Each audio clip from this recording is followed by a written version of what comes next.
Donc bienvenue à toutes et tous pour cette assise départementale du sport 2022, organisée par le comité départemental olympique et sportif. Nous avons le plaisir d'être ici à Chagny et nous allons essayer tout au long de cette journée d'échanger, de réfléchir sur quel héritage les Jeux de Paris 2024 qui sont maintenant dans 18 mois. Je vous assure que quand on a été athlète, 18 mois c'est extrêmement court et on sait déjà qu'on est dans la dernière ligne droite, donc pour les instances aussi. On va essayer de pouvoir bénéficier donc à la Saône-et-Loire. On va peut-être vous présenter comment va se dérouler cette journée. Donc nous allons avoir 3 thèmes, 3 ateliers. Un premier sur la responsabilité sociale et culturelle des acteurs sportifs, cet ensemble va se présenter avec d'abord une petite présentation, puis un échange entre des personnalités qui travaillent sur ce thème-là. Et à la fin de chacun des thèmes, il y aura 20 minutes prévues pour des échanges, des questions avec vous. Donc vous avez eu la chance d'avoir un joli petit cahier et un crayon fourni par le DOS. Je vous invite lorsque vous aurez des interrogations, à noter toutes vos questions pour que vous puissiez les restituer à la fin et qu'on puisse, avec vous, continuer à mener la réflexion qui aura été présentée tout au long de ce thème. Une petite pause à 10h45 et à 11h, le deuxième thème avec une mutation nécessaire des associations. On sait très bien qu'on est en plein changement actuellement, tout le monde rencontre des difficultés ou peut-être à des solutions, et c'est ça qu'il faut essayer de partager. Toujours sur le même système, avec un temps de questions-réponses à la fin. Nous irons déjeuner, on n'ira pas très loin, vous voyez, vous tournez la tête de l'autre côté, c'est juste au bout de la salle, nous déjeunerons ici, à 12h30, et nous aurons un 3e thème ensuite, qui sera sur dynamiser notre territoire grâce à une politique sportive efficace. Je ne vais pas plus m'étendre, parce que comme ça on garde un petit peu le suspense pour cet après-midi, et on espère pouvoir conclure vers 16h. Bernard Blanc viendra conclure avec notre grand témoin, Bernard Absalem, qu'on a la chance d'avoir ici. Je présente très rapidement ici, il viendra avec nous tout à l'heure pour lors des différents ateliers. Bernard Absalem qui a été président de la Fédération d'athlétisme, entre autres, qui a été également chef de mission sur Londres 2012, et puis qui a au CNASF de longue date. Donc je vais demander maintenant d'accueillir sur scène le maire de Chagny.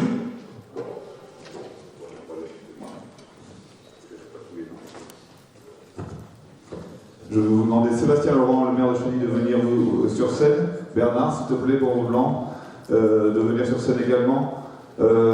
Sophie Clément, qui représente le président Akari, de venir sur scène également pour le conseil départemental. Benjamin Dierks, député de Saône-et-Loire, ainsi que Yves Segui, préfet de Saône-et-Loire, si vous voulez bien nous rejoindre sur scène. Merci à toutes, pour tous ceux que je n'ai pas pu voir directement. Je suis assez content de voir tout ce monde. Donc merci à vous. Donc, je vais commencer par le protocole. Monsieur le préfet, merci de votre venue.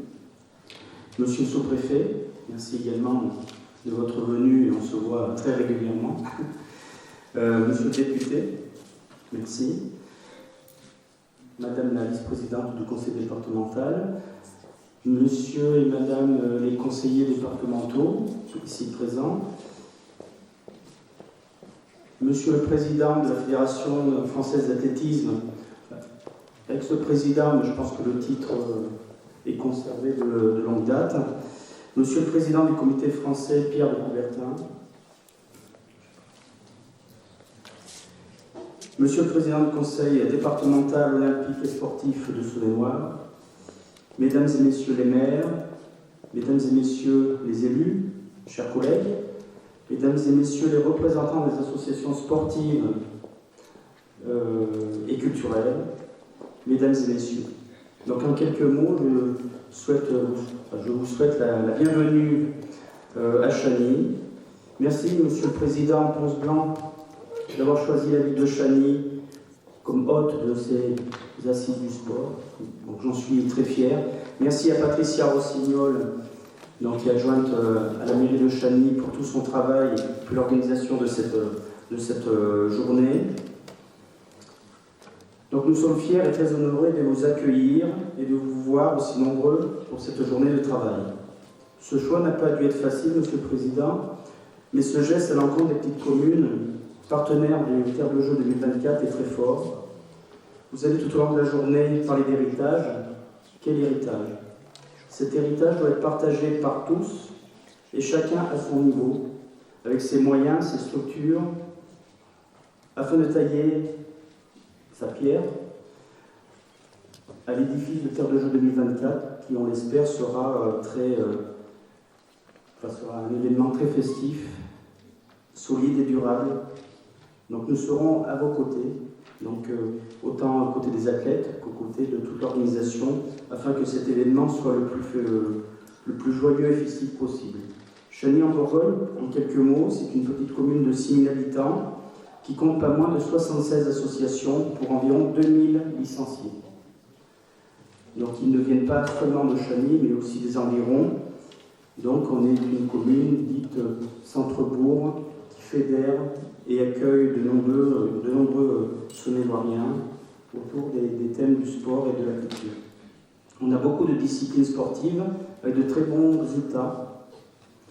Donc autant au niveau départemental avec le tennis de table, alors je vais peut-être oublier des noms, mais en tout cas toutes les associations sportives et culturelles œuvrent dans ce sens. Au niveau régional, on a aussi de très bons résultats, tennis de table, pétanque, foot ou rugby, et aussi au niveau national avec la lutte et le judo. Donc, et on est fiers, depuis cette année, d'avoir des champions du monde au niveau du tir à la carabine. Donc je pense que la journée va être très longue et les discours aussi. Donc je voudrais simplement dire merci à l'ensemble des associations sportives et aux bénévoles qui rayonnent et qui sont donc les fers de lance de toute la dynamique locale. Donc merci à vous et puis bon travail pour la journée. Merci Adrien. Pour ceux qui ne le savent pas, Adrien c'est champion olympique. Vous voyez, il s'est recyclé aussi dans ce partenariat avec le monde associatif. Monsieur le préfet, monsieur le député, madame la vice-présidente du département, monsieur le maire, mesdames et messieurs en beau grade et qualité, le comité olympique de Saône-et-Loire, en partenariat avec ses soutiens habituels, c'est-à-dire le département, la ville, l'État, c'est-à-dire avec l'agence nationale. Nous sommes très heureux de vous accueillir aujourd'hui. Ça sera un moment, j'espère, fort intéressant pour les uns et pour les autres. Donc un grand merci à l'équipe du DOS d'avoir organisé aussi cette très belle journée. Merci aux agents de la ville de Chagny de leur soutien. Ça fait plusieurs jours qu'ils travaillent et qui nous ont apporté un soutien remarquable. Donc je vous souhaite à tous une excellente journée et puis on sera à votre écoute et il y aura, j'espère, nous envisageons, tout est filmé aujourd'hui, à moins qu'il y ait quelqu'un qui ne souhaite pas être filmé. Non, c'est une plaisanterie. Donc vous aurez un compte-rendu de cette journée très rapidement. Voilà, bonne journée à vous tous. Monsieur le sous-préfet, monsieur le député, monsieur le président du comité olympique, mes chers collègues conseillers départementaux, mesdames et messieurs les élus, monsieur le maire de Chagny, mesdames et messieurs les sportifs, mesdames et messieurs. Tout d'abord, je vous prie d'excuser notre président André Acchiari du département qui soutient le sport et qui malheureusement est retenu par d'autres obligations aujourd'hui. Savez-vous qu'en France, 1 une personne sur 4 est licenciée d'un club sportif. Savez-vous qu'en France, 2 personnes sur 3 pratiquent du sport? Et savez-vous qu'une compétition sportive peut être suivie par la moitié du monde? Tout ça pour vous dire, pour vous confirmer la prépondérance du sport dans notre société. Il en est de même pour notre beau département en Saône-et-Loire. Le conseil départemental accompagne le sport à hauteur de 2 millions d'euros par an depuis 2019. Ce budget a été doublé et je peux vous dire que d'autres départements nous envient. Avant 2019, le budget était de 1 million par an et depuis 2019, chaque année, le département investit 2 millions dans le sport en Saône-et-Loire. La politique sportive départementale accompagne le mouvement sportif et les collectivités locales dans le développement du sport pour tous, qui est un vecteur essentiel de lien social.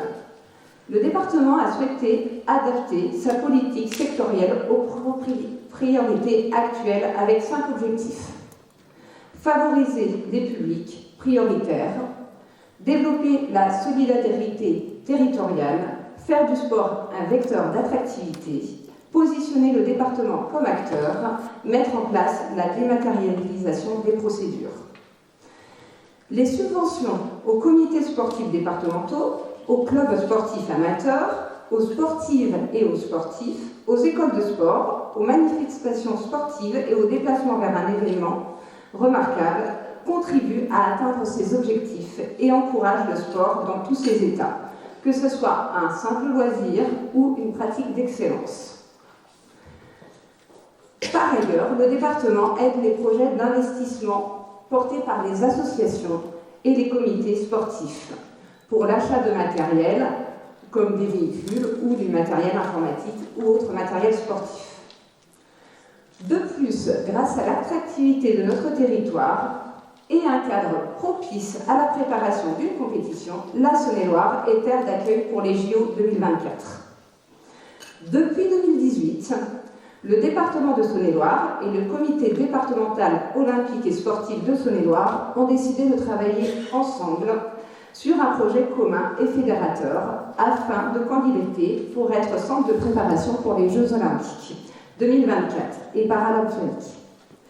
5 villes ont été associées à ce beau projet. Ces villes sont Autun, Chalon-sur-Saône, Le Creusot, Mâcon et Montsolémine. Ces 5 villes ont obtenu le label Terre de Jeux 2024, centre de préparation pour les Jeux olympiques et paralympiques 2024. Pour soutenir ces 5 villes, le département les accompagne avec un budget supplémentaire de 2 millions d'euros. De plus, avec le comité olympique, le département a organisé une tournée Festisport qui est organisée bien sûr dans 5 villes labellisées. Chaque ville accueille donc cet événement qui est fédérateur familial, gratuit et ouvert à tous. Les 2 premières éditions ont déjà eu lieu en juin dernier au Creusot et en août dernier à Montsolémine. Mâcon, Autun et Chalon-sur-Saône accueilleront à leur tour la manifestation d'ici les Jeux Olympiques de Paris 2024. Pour aller plus loin, le département a ouvert un nouveau service pour les associations, ASSO 71, depuis le 1er septembre de cette année. Ce service a pour mission d'être une porte d'entrée pour accueillir les associations, les écouter, les accompagner et les orienter vers les partenaires de notre territoire. Ces partenaires qui sont précieux au territoire. Effectivement, ensemble, nous allons plus loin. C'est un service qui est gratuit, donc n'hésitez pas à les solliciter. D'ailleurs, 6 rendez-vous de territoire seront organisés pour rencontrer ce service association et ouvert à toutes les associations de Saône-et-Loire. Enfin, je souhaite remercier le comité olympique de nous avoir invités et d'avoir organisé cette journée. Et surtout, un grand bravo à vous, toutes ces femmes et tous ces hommes qui s'investissent pour les autres, pour le bien commun, à tous ces bénévoles qui nous permettent d'aller plus loin. Un grand bravo à vous, vous faites la richesse de notre territoire. Je vous souhaite à tous et à toutes de très bonnes assises du sport 2022.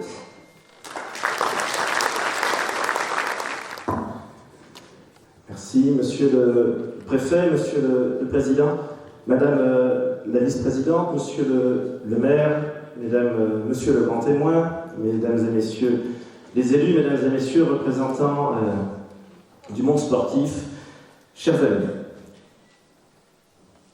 Paris 2024, quel héritage pour la Saône-et-Loire? Tel est le sujet de ces assises, monsieur le président, que vous et l'ensemble de votre équipe avez bien voulu organiser cette année. Je vous en félicite. Effectivement, avant d'aller plus loin dans mes propos, je vais vous remercier ici, ainsi que l'ensemble des salariés, des bénévoles du comité départemental olympique qui travaillent chaque jour pour promouvoir le sport sur notre territoire.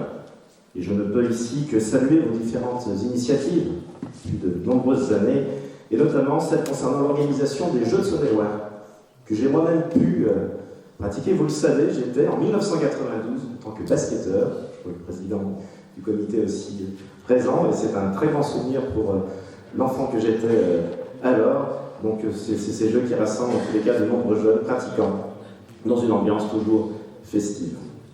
Et pour en venir à votre question de Paris 2024, quel héritage? J'ai envie de dire, aucun héritage pour nos territoires, ni aucun engouement de l'ensemble de notre peuple ne sera possible si les Jeux Olympiques et Paralympiques ne sont pensés que pour la capitale. Pour le dire autrement, Paris 2024 c'est bien, France 2024 c'est mieux. Bon, Saône-et-Loire 2024 aurait été parfait, mais certains n'ont pas voulu. En tous les cas, ces Jeux, pour bénéficier à tous, avant, pendant et après la compétition, doivent s'inscrire dans un contexte global, celui qui consiste à faire de la France une nation sportive. Alors, tous ces mots sont bien beaux, mais comment faire alors avant de faire vivre en amont et pendant la compétition? Vous n'êtes pas sans savoir que le comité d'organisation des Jeux, le COJO, a créé différents labels. Ces labels, nous les avions demandés lors d'une mission gouvernementale que j'avais pu avoir d'Édouard Philippe, parce que vous savez qu'on ne fait pas ce que l'on veut, qu'on n'utilise pas, alors vous pouvez, mais les anneaux de la manière dont on veut, et de quelle manière les villes pouvaient aussi s'accaparer les Jeux d'une manière ou d'une autre. C'est pas au maire ici présent que je vais pouvoir le dire, et en tous les cas, monsieur le maire vous félicite d'avoir eu un de ces labels qui est le label Terre de Jeux. On a félicité l'ensemble des communes de Saône-et-Loire qui ont pu avoir ce label. Elles l'ont eu parce qu'elles ont su manifester leur intérêt pour le mouvement sportif, elles ont montré certaines choses, et puis c'est quelque chose qui doit permettre de montrer encore plus, d'avoir un lien considérable, notamment avec les écoles. Je salue notre directrice départementale ici présente, d'avoir un lien constant avec les différentes associations, et puis je le disais tout à l'heure, j'ai pu en discuter à plusieurs reprises et récemment à Matignon. Je crois qu'il faut qu'on regarde de plus en plus de quelle manière s'accaparer ces Jeux et se servir de ces labels, parce qu'on les a faits, on les a créés, on les a obtenus. Ça c'est très bien, c'est le premier temps. Puis il y a le deuxième, c'est comment on le fait vivre. Et là, c'est un petit peu plus compliqué. Et je crois qu'on a tous des responsabilités par rapport à ça. On en a au niveau national, lorsque l'on ne communique pas assez bien, qu'on ne dit pas assez ce que l'on peut faire. On en a lorsque l'on ne fait pas vivre à l'intérieur de nos différentes structures locales, et puis on en a quand on ne va pas participer et que l'on est sportif à ces différents événements. Donc le label Terre de Jeux, une chose, et puis l'autre label qui est au départ les bases arrières, qui sont devenus les centres de préparation aux Jeux. Nous avons une chance d'avoir 5 communes ayant été retenues en Saône-et-Loire. Savoir que si on en a eu 5, en tous les cas, je tiens à féliciter ici le président André Acari, je félicite également, nous avons tous contribué à un moment donné à faire ce qui ne se fait pas tout le temps dans notre département, c'est que tout le monde, avoir une seule candidature pour tous, et s'entendre auparavant sur les différents sports que l'on pourrait avoir. Je peux vous dire que beaucoup de mes collègues à l'Assemblée nationale nous envient de la manière dont on a pu voir et faire les choses, parce que c'était vraiment un partage. Et finalement, voilà si une valeur du sport que de vivre ensemble, que de partager les choses pour mieux construire, pour aller de l'avant. C'est ce que nous avons su faire ici. Et quelque part, j'y vois une première forme d'héritage, en tous les cas, nous l'avions vraiment anticipé. Mais finalement, pour n'importe quel pays ayant des Jeux Olympiques, l'héritage, le premier héritage qu'on doit avoir, et celui que doit avoir la France, c'est de faire de notre pays une nation sportive. Alors, une fois, on se regarde des fois un petit peu trop, je dirais, sévèrement. Nous sommes quelque part une nation sportive, vous ne seriez pas là autrement. Mais peut-être nous ne le disons pas assez, peut-être nous ne forçons pas assez les choses à certains endroits, et puis c'est aussi la vision que l'on peut avoir du monde sportif. Madame la vice-présidente, vous donniez plusieurs chiffres tout à l'heure. Il y en a un, moi, qui tout le temps me percute, j'ai envie de dire, c'est que nous avons en France 17 millions de sportifs qui sont licenciés, nous avons ici beaucoup de représentants d'associations, mais nous avons tout autant de sportifs qui ne sont pas licenciés. Et voilà là un véritable enjeu que nous devons prendre, que les fédérations, que le CNOSF, que le DOS doit s'emparer. C'est déjà fait en partie, mais nous devons aller beaucoup plus loin si nous voulons faire de cette nation sportive. Mais si nous voulons faire de la France une nation sportive, cela se voit tout d'abord à travers le budget. Et le rapporteur spécial du budget que je suis depuis maintenant 4 années, je voulais simplement vous donner 2 chiffres pour ne pas vous noyer dedans. 2 chiffres, c'est 521 millions d'euros et 1 milliard d'euros. 521 millions, c'était le budget pour le sport en 2017. 1 milliard d'euros, c'est celui que nous avons eu pour la 2e année consécutive. À ce milliard d'euros, nous pourrions ajouter beaucoup de choses. J'avais pu obtenir lors d'un projet de loi de finances il y a 3 ans ce qu'on appelle un jeune budgétaire, ce qui permet de récupérer, si vous voulez, toutes les sommes liées au sport. Parce que là, c'est que le budget du ministère des Sports, il est alloué au sport directement. Il y a ici des élus locaux, vous savez que je vous donne 1 milliard d'euros comme ça, plus de 130 millions d'euros, c'est de la DETR, de la DSIL, des subventions que l'on a de l'État, des collectivités, pour venir aménager nos territoires directement pour le sport. Cet argent-là, au départ, n'est pas vu, n'est pas compris dans le budget du sport. Tout comme tout ce qui peut être fait pour la santé, tout comme l'ensemble de nos professeurs d'éducation physique, tout cela n'est pas compris dedans. Donc c'est pour ça qu'il faut aussi relativiser ces chiffres. Alors dans ce milliard d'euros, il y a quoi ? Il y a plusieurs choses. Il y a ce qui va nous permettre d'avoir tous nos équipements nationaux pour les Jeux. Et là, je tiens en tous les cas, je vais répéter les propos de Nicolas Ferrand, le directeur général de la Solidéo, la Société de livraison des ouvrages olympiques, que j'ai eu l'occasion d'auditionner il y a un peu moins de 2 semaines. Il disait que pour lui, il n'y avait aucun souci, en tous les cas, sur les délais tenus. Les délais tenus, c'est 31 décembre 2023, la livraison de l'ensemble des équipements, avec 2 mois pour lever les réserves. 28 février 2024, l'ensemble des réserves sur l'ensemble des ouvrages réalisés pour les Jeux Olympiques devront être levés. Et aujourd'hui, ils sont plus confiants puisque tout est tenu pour le moment. Dans ce budget, il y a 2 autres choses, puisque dans la notion d'héritage, je le redis, c'est bien de faire de la France une nation sportive. Je parle des équipements nationaux, il y a les équipements territoriaux, il y a eu le plan des 5000 équipements, voulu par le président de la République. Ceci était sorti également d'un rapport que j'avais pu remettre, voyant qu'on manquait à certains endroits, dans nos communes, et vous le savez très bien, d'équipements, mais surtout de financement possible, et on ne savait pas comment faire. Si nous n'avons pas les Jeux, nous n'avons pas ce financement des 5000 équipements qui arrivent. C'est bien parce que nous voulons faire de la France cette nation sportive, c'est bien parce que nous voulons un héritage après que nous l'avons fait. Et ce plan, nous avons, moi si je prends ma circonscription, on a déjà eu 5 équipements de réaliser, il y en a d'autres qui arriveront certainement plus tard, c'est le cas sur l'ensemble du département.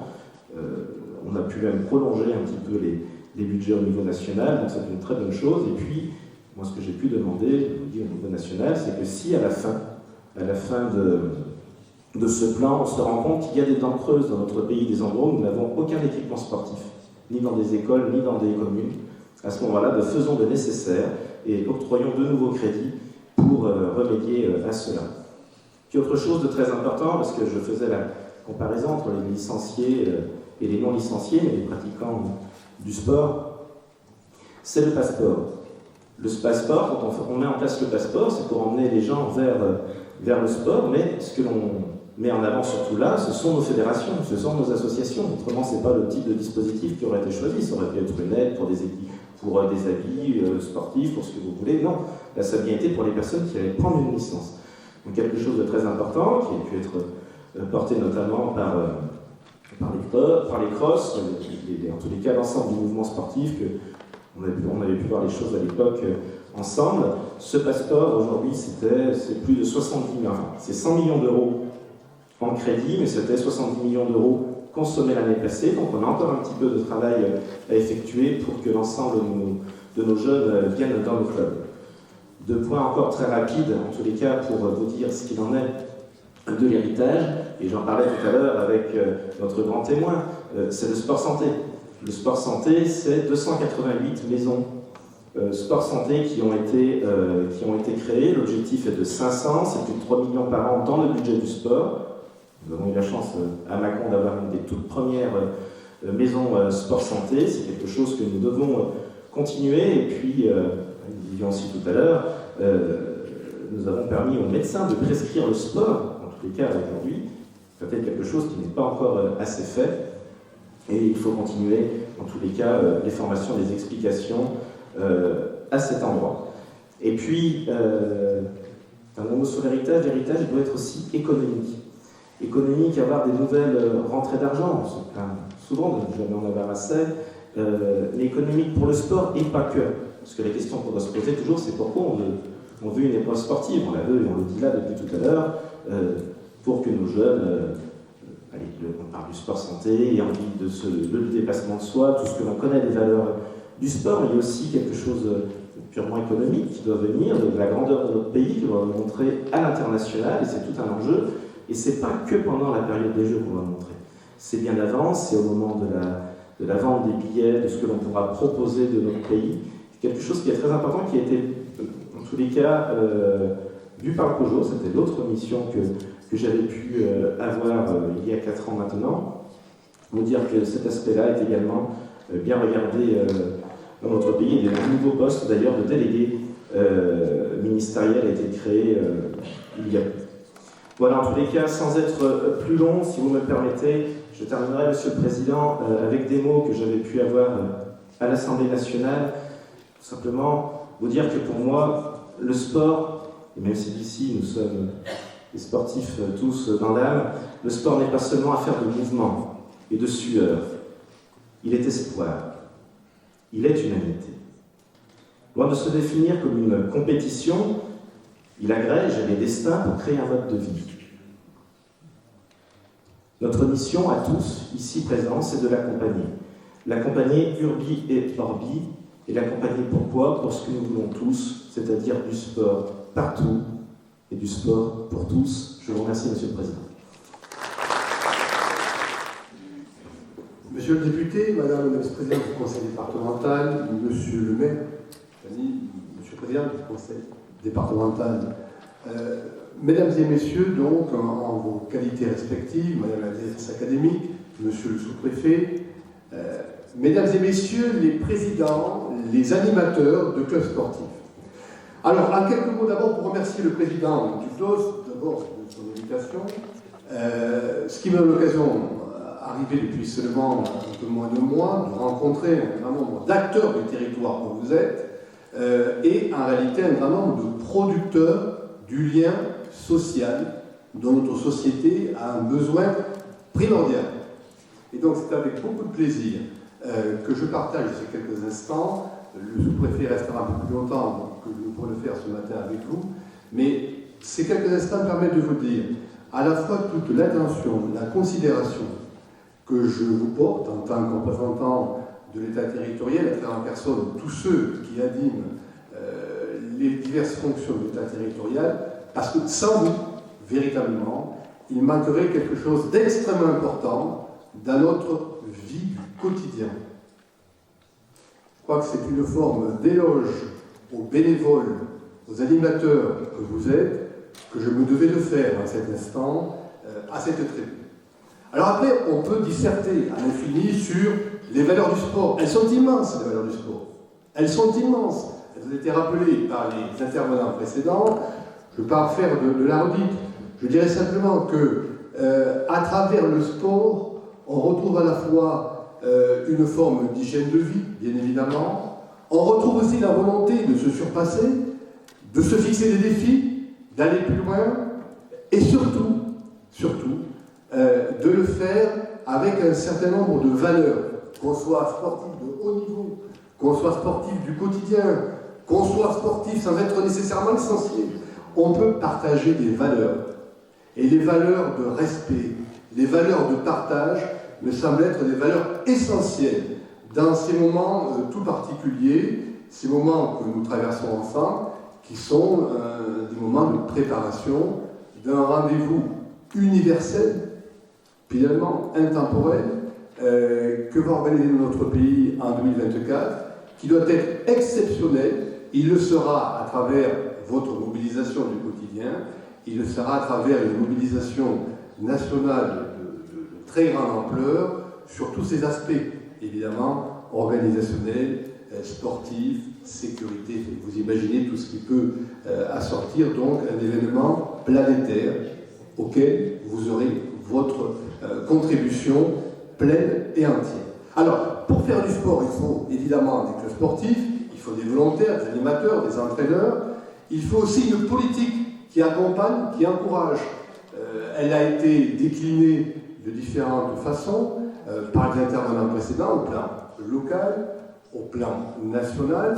Moi, si vous voulez, en tant que modeste acteur du territoire, à vos côtés, je veux dire qu'on fera un large usage, un usage de tous les instants, de tous les outils dont nous pouvons disposer, qui soient d'abord financiers, oui, ça existe, des outils financiers, de ceux, bien sûr, de l'Agence nationale du sport, pour ne pas vous perdre dans différents cibles tout particuliers, mais en fait, il existe des aides à la vie associative, il existe des aides à l'investissement pour les collectivités, des aides qui d'ailleurs vont être renforcées à travers un fonds qui s'appelle le Fonds vert, permettant notamment aux structures qui gèrent donc les équipements sportifs que vous utilisez et qu'utilisent à travers vous évidemment tous ceux que vous accompagnez dans la pratique sportive pour faire face à un nombre de vicissitudes. Et parmi celles-ci, il y a celles attachées au coût énergétique. Et effectivement, donc dans ce contexte-là, il y a des moyens complémentaires qui sont mobilisés pour que, par exemple, eh bien, les piscines puissent continuer d'ouvrir, piscines à lesquelles on trouve évidemment tout un chacun, mais on trouve aussi les sportifs qui ont un besoin évidemment essentiel de s'entraîner. J'ai pris les piscines, j'aurais pu prendre nombre de gymnases ou nombre d'autres installations. Alors, notre territoire bénéficie de ces outils d'accompagnement. Il bénéficie, et je m'en félicite tout autant que vous, d'un élan fédérateur, mobilisateur à travers des collectivités qui sont terre de jeu, n'est-ce pas, monsieur le maire? Donc, il y a des communes labellisées dans la vôtre, mais aussi Bourbon-Lancy, peut-on le rappeler en cet instant. Il y a, et ça a été dit tout à l'heure, des communes qui ont le label Centre de préparation sportive, d'un degré également important. Voilà. On s'attend, on espère pouvoir accueillir des délégations, pouvoir accueillir des équipes en préparation. C'est ce qu'espère évidemment un nombre de départements, le nôtre aussi, bien entendu, de manière à pouvoir partager pleinement cet élan exceptionnel que nous offre donc ce rendez-vous olympique et para-olympique. Alors, bon, moi je n'y pas plus sur l'instant parce que ce serait trop amputer le temps que vous allez consacrer à la réflexion, mais simplement qu'en termes d'héritage, il y aura évidemment tous les langues qu'a engendré ce rendez-vous, encore une fois planétaire. Il y aura bien évidemment nombre d'aménagements, nombre d'améliorations d'infrastructures sportives. Il y aura nécessairement, de par les vertus du sport, la valeur exemplaire. Il y aura de nouvelles vocations qui apparaîtront, c'est évident, de nouveaux talents qui vont éclore, on l'espère et on s'en félicite par avance. Mais il y aura aussi, et peut-être surtout, une devise, la devise de l'olympisme qu'on se plaît à rappeler régulièrement, que je rappelle à cet instant, Quitus Altius Fortius, plus vite, plus haut, plus fort. Ça vaut, bien sûr, pour le sport, mais à bien regarder, ça vaut pour nos actions communes du quotidien. C'est porter une ambition, à une juste mesure, naturellement, une ambition de faire mieux, et dans le faire mieux, il y a la volonté de mieux vivre ensemble. Et dans cette volonté de mieux vivre ensemble, vous vous occupez une part extrêmement importante, dans tous les cas, C'est ce que je voulais simplement souligner cette tribune et vous dire toute l'attention et la considération que je vous porte à travers personne, tous ceux qui animent l'État territorial. Merci à vous, bonne journée. Eh bien, je crois que vous avez teasé la journée mieux que je ne l'aurais fait moi-même. Je vous remercie tous les sujets qui ont été rapidement évoqués ici. On espère pouvoir les développer dans les différentes questions qu'on va se poser tout au long de la journée.